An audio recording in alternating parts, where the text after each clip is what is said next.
اعوذ باللہ من الشیطان الرجیم بسم اللہ الرحمن الرحیم۔ محرم الحرام اسلامی کیلنڈر کا پہلا مہینہ ہے جسے حرمت والا مہینہ ہونے کا اعزاز حاصل ہے۔ اس ماہ محترم کی اہمیت کی اگرچہ اور بھی کئی وجوہات ہیں، لیکن اس کی اہمیت کی سب سے بڑی وجہ سال سن 62 ہجری میں سامنے آئی، جب یزیدیت کے مقابلے میں حسینیت نے تاریخ انسانی کی سب سے بڑی قربانی دیتے ہوئے محرم الحرام کے پہلے عشرے کو امر کر دیا۔ اور یہاں ایک اور بات قابل غور ہے کہ اسلامی کیلنڈر کا یہ پہلا مہینہ ہی ایک ایسے جامع اور زندگی سے بھرپور پیغام کا حامل ہے جس میں جماعت مسلمین کے لیے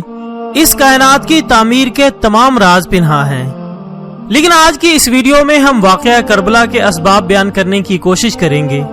جو کہ دراصل اپنے اندر امت کے لیے حکمت کے کئی خزانے پوشیدہ رکھے ہوئے ہیں۔ معزز خواتین و حضرات، آغاز نبوت سے کہیں پہلے خاندان قریش میں 2 سگے بھائی گزرے تھے، جن میں سے ایک کا نام ہاشم اور دوسرے کا نام امیہ تھا۔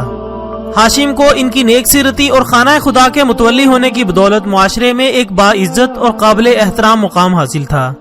جبکہ ان کے بھائی امیہ کو تنگ نظری اور ناقابل رشک کردار کی بدولت عزت کی نگاہ سے نہیں دیکھا جاتا تھا، جس کی وجہ سے امیہ کے دل میں دشمنی کے جذبات جنم لینے لگے۔ امیہ نے کئی دفعہ ایسے اقدامات بھی اٹھائے جن کی وجہ سے اسے اپنے بھائی ہاشم کے مقابلے میں زیادہ عزت مل سکے، جو کہ ممکن نہ ہو سکا، اور باہمی منافرت جو کہ در حقیقت یک طرفہ تھی بڑھتی رہی، اور امیہ کے دل میں پیدا ہونے والی اس نفرت نے نہ صرف اس کی زندگی بلکہ مرنے کے بعد بھی نسلوں تک یہ سفر جاری رکھا،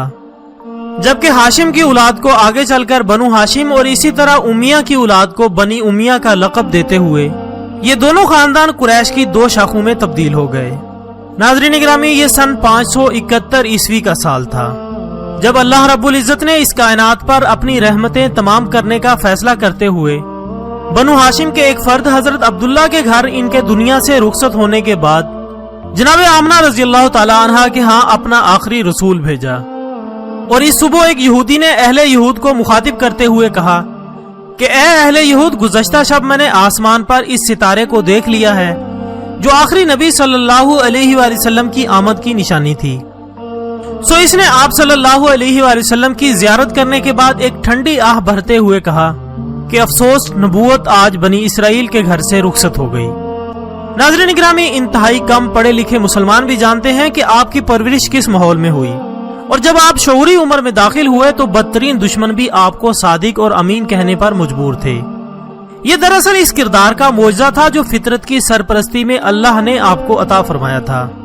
اور جب آپ کی عمر عزیز نے 40 سال کا سفر طے کر لیا تو ایک دن غار حرا میں جناب جبرائیل علیہ السلام کی آمد ہوئی اور آپ صلی اللہ علیہ وآلہ وسلم کو مقام نبوت سے سرفراز کر دیا گیا، جس کے بعد آپ صلی اللہ علیہ وآلہ وسلم نے حکم الہی سے تبلیغ کا سفر شروع کیا۔ تو اگرچہ سارا قریش ہی آپ صلی اللہ علیہ وآلہ وسلم کا مخالف تھا، لیکن تاریخ گواہ ہے کہ بنو امیہ کے لیے بنو ہاشم کے ہاں نبوت سب سے زیادہ تکلیف دہ تھی۔ سو اوراق تاریخ کے مطابق سرداران قریش اور مسلمانوں کے درمیان لڑی جانے والی تقریباً تمام جنگوں کی قیادت بنو امیہ کے سردار ابو سفیان کے پاس تھی، جس نے اسلام کو مٹانے کے لیے اپنا تن من دھن داؤ پر لگا دیا۔ ابو جہل تو جنگ بدر میں ہی جہنم واصل ہو چکا تھا، لیکن ابو سفیان نے فتح مکہ تک ایک بدترین دشمن اسلام کا کردار ادا کیا۔ ناظرین گرامی، پھر وقت نے کروٹ بدلی اور جب 11 جنوری سن 630 عیسوی کو نبی اکرم حضرت محمد مصطفیٰ صلی اللہ علیہ وآلہ وسلم کی قیادت میں شہر مکہ فتح ہوا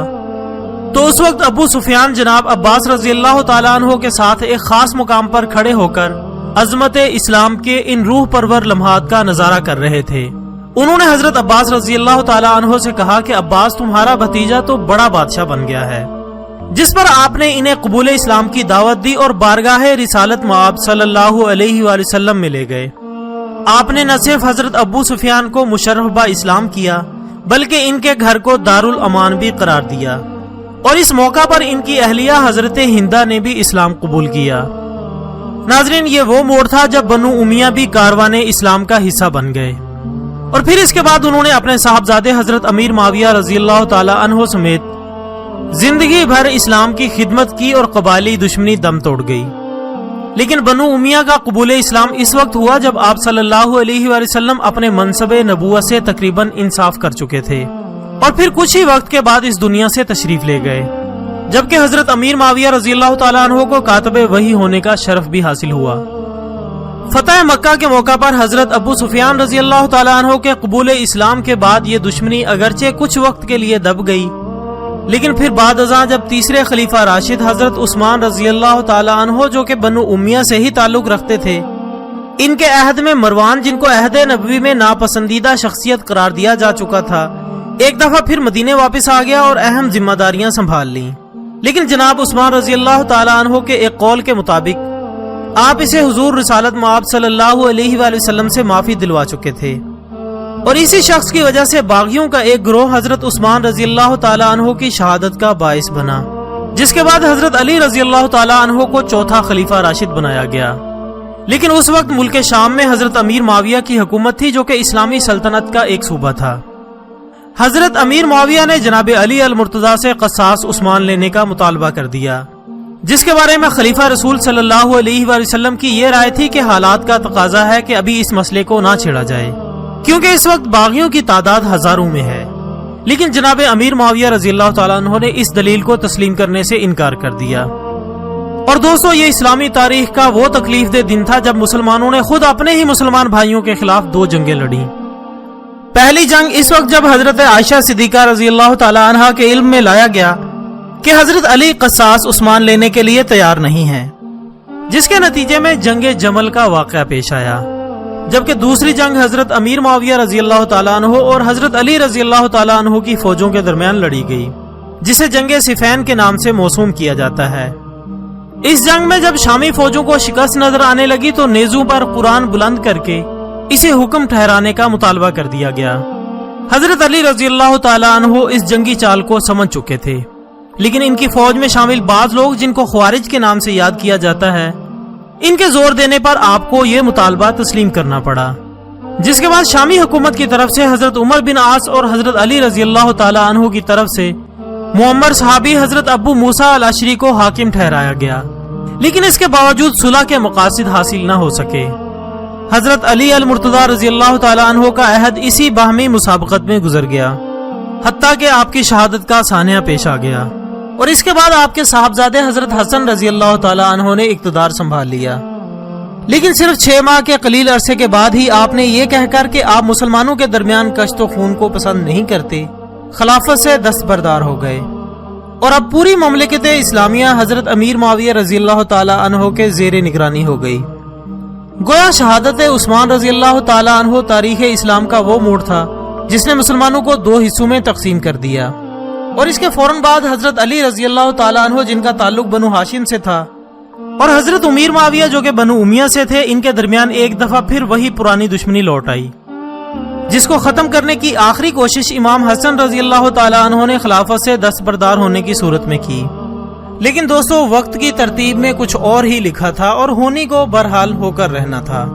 چونکہ احادیث مقدسہ یہ گواہی دیتی ہے کہ حضرت امام حسین رضی اللہ تعالیٰ عنہ کے بچپن کے دن تھے جب جبرائیل امین نے نبی پاک صلی اللہ علیہ وآلہ وسلم کو ایک خاک پیش کرتے ہوئے عرض کیا کہ یہ کربلا معلیٰ کی خاک ہے، جہاں پر آپ کے اس نور العین یعنی حسین رضی اللہ تعالیٰ عنہ کی شہادت ہونی ہے۔ سو اس خاک کو آپ نے امیر المومنین حضرت ام سلمہ کو دیتے ہوئے فرمایا کہ جب یہ خاک سرخ ہو جائے تو سمجھ لینا کہ میرے نواسے کو شہید کر دیا گیا ہے۔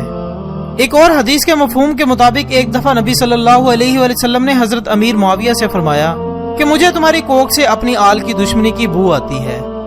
جس پر آپ نے عرض کیا کہ حضور میں شادی ہی نہیں کروں گا، لیکن آخرکار آپ کی شادی ایک معمر عورت سے ہو کر رہی، جس کے بطن سے یزید نے جنم لیا اور فطرت کے فیصلے کا نفاذ ہو کر رہا۔ ناظرین محترم، اگرچہ حضرت امیر معاویہ نے یزید جو کہ فاسق اور فاجر اور بد کردار شخص تھا، اس کی خلافت کے لیے اپنی زندگی میں ہی راہیں ہموار کرنا شروع کر دی تھی، اور خاص طور پر حضرت عبداللہ بن زبیر، حضرت عبداللہ بن عمر اور حضرت حسین ابن علی سے یہ درخواست کی کہ وہ اس کی خلافت کو تسلیم کر لیں، لیکن یہ ان کی زندگی میں ممکن نہ ہو سکا، اور پھر ان کی وفات کے بعد یہ بدبخت جو ولی عہد نامزد ہو چکا تھا، اس نے سلطنت اسلامیہ کی باغ دوڑ سنبھال لی، اور اس کے فوراً بعد تمام علاقوں میں بیعت کا حکم نامہ جاری کر دیا۔ اس وقت جناب حسین رضی اللہ تعالیٰ عنہ مدینے میں موجود تھے، جنہوں نے اس بد کردار شخص کی بیعت سے انکار کر دیا۔ اور حالات کے تقاضوں کے پیش نظر دربار رسالت مآب صلی اللہ علیہ وسلم اور خاتون جنت حضرت فاطمہ الزہرا کے دربار میں حاضری کے بعد مکہ کا قصد کیا۔ یہ ذی الحج کا مہینہ تھا اور لوگ فریضہ حج ادا کرنے کے لیے پر تول رہے تھے، لیکن دوستو آنے والے دن کچھ اور ہی زہریلی ہواؤں کا پتہ دے رہے تھے۔ نولی فیکٹری کے دوستو اس سے آگے کے واقعات بیان کرنے کے لیے پتھر کا کلیجہ درکار ہے۔ ہم انشاءاللہ اگلی ویڈیو میں کوشش کریں گے کہ اس قافلہ عشق کے ہم رکاب ہو سکیں جس نے میدان کربلا میں حسینیت کے اس کردار کو جنم دیا جو قیامت تک یزیدیت کے سینے میں کانٹے کی طرح چبھتا رہے گا۔ ناظرین اکرام، واقعہ کربلا کے دوسرے حصے کے ساتھ کل دوبارہ حاضر ہوں گے، تب تک کے لیے اجازت دیجیے گا۔ اپنا دوستوں، رشتہ داروں اور گرد و نواح کے تمام لوگوں کا بہت خیال رکھیے گا۔ اللہ حافظ۔